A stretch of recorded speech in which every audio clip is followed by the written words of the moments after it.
ကိုယ့်ရဲ့ဆရာတွေအတီးတီးထက်လဲသူတို့ကပို့ဖို့တော့လူတိပုံများတယ်ပြီးလို့ရှိရင်လဲဟို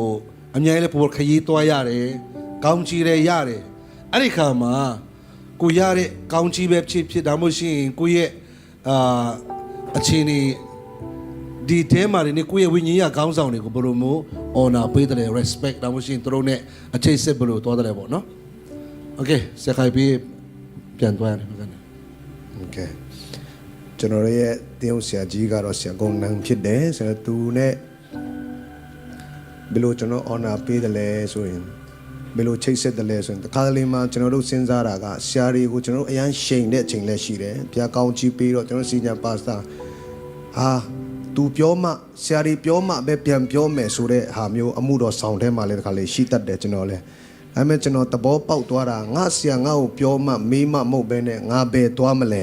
ငါဘာလုပ်နေတယ်လဲဆိုတော့ तू သိရင်ကောင်းမယ်ဆိုတာကျွန်တော်စိတ်ထဲမှာရှိတဲ့အခါမှာကျွန်တော်သွားမဲ့နေရာတွေသူ့ကိုပြောတယ်ကျွန်တော်လုပ်တဲ့အရာတွေ plan တွေသူ့ကိုပြောပြတဲ့အခါမှာသူ့နှလုံးသားထဲမှာကျွန်တော်ရှိတယ်ဒါကြောင့်ကျွန်တော်တို့ရဲ့ခေါင်းဆောင်ရဲ့နှလုံးသားထဲမှာကျွန်တော်တို့ရှိတယ်လို့ကျွန်တော်ရှိဖို့လို့တယ်လို့ကျွန်တော်နှလုံးသားထဲမှာလည်း तू ရှိနေဖို့အရေးကြီးတယ်ဒီတိုင်းငါခရီးထွက်တဲ့အတွက်ဖြစ်ချင်ရဖြစ်ငါခရီးထွက်နေရလေအဲ့လိုမျိုးမဟုတ်ပဲနဲ့အခုတော့ကျွန်တော်စင်ကာပူရောက်နေပါပြီအခုတော့ကျွန်တော်တို့ဒီချိန်ကနေစပြီးတော့တင်တန်းစမှာဖြစ်ပါတယ်ဆိုတော့ message ဖုန်းတွေရှိနေပြီဆိုတော့ဒီຢာတွေပြောချင်းအားဖြင့်သူတို့နှလုံးသား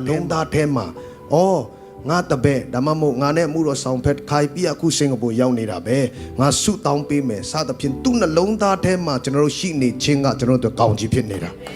ဒါကြောင့်ကျွန်တော်တို့ကဆရာစီညာပါစတာငါ့ကိုပြောမှမေးမှမဟုတ်ပဲနဲ့လိုအပ်ရင်ကျွန်တော်တို့ကဆရာကြီးကျွန်တော်အခုဒီမှာသွားနေပြီဆရာကျွန်တော်ဒါလုပ်မယ်နော်ဆရာကျွန်တော်တို့ဒီလိုရှိတယ်ဆိုတော့ပြောလိုက်ခြင်းက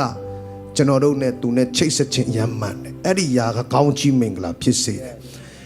ပြီးတဲ့အခါမှာခက်ခဲပေမဲ့သူတို့ပြောတဲ့အရာတွေကျွန်တော်တို့နာခံခြင်းကကျွန်တော်တို့တားပြီးအမြဲတမ်းကောင်းတယ်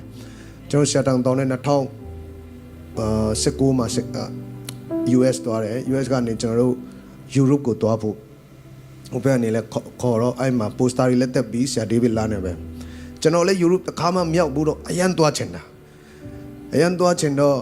ကျွန်တော်ဆရာကလည်းခွင့်ပြုပြီးသားပါဒါပေမဲ့သူတစ်ချက်ကျွန်တော်ကို Messenger နဲ့ဖုန်းပြန်ဆက်တယ်ခိုင်ပြီးပါပဲဖြစ်မင်း US ကနေပြန်လာတဲ့အခါမှာအဲ့ Europe ခီးစင်ကိုဖျက်လိုက်ပါဘာလို့လဲဆိုတော့အတင်းတော်မှာနည်းနည်းလေးလူငယ်တွေပိုင်းမှာထပ်လှုပ်ဖို့လိုနေသေးတဲ့အတွက်ကြောင့်မင်းခရီးစဉ်မင်းဖြစ်လိုက်လို့ပြောတဲ့အခါမှာသူကအစခွင့်ပြုပြီးသားဆရာမဟုတ်ဘူးနော်ကြော်ညာလက်တက်ပြီးပြီလို့ကျွန်တော်ပြောလို့ရတယ်ကျွန်တော်တခွန်းပဲဟုတ်ကဲ့ပါဆရာကျွန်တော်ပြန်လာခဲ့မယ်ဆိုပြီးခက်တော့ခက်ခဲပါတယ်ဒါပေမဲ့ကျွန်တော်ပြန်သွားတဲ့အခါမှာကျွန်တော်အတွက်ကျွန်တော်အတွက်ချင်းဘာမှမမြင်ရပေမဲ့နံပါတ်1ကဆရာကကျွန်တော်ပေါ်မှာယုံကြည်မှုဒီလူဟာငါစကားကိုနာခံတဲ့သူဖြစ်တယ်ဆိုတာကျွန်တော်ပြန်မြင်ရတဲ့အခါမှာအရန်ပဲဒီအရာတွေဆရာတွေကျွန်တော်တို့ကိုပြောတဲ့အခါမှာခက်ခဲတော်ညာလဲကျွန်တော်တို့က yes လုပ်ခြင်းကကျွန်တော်တို့အတွက်ကောင်းကြီးဖြစ်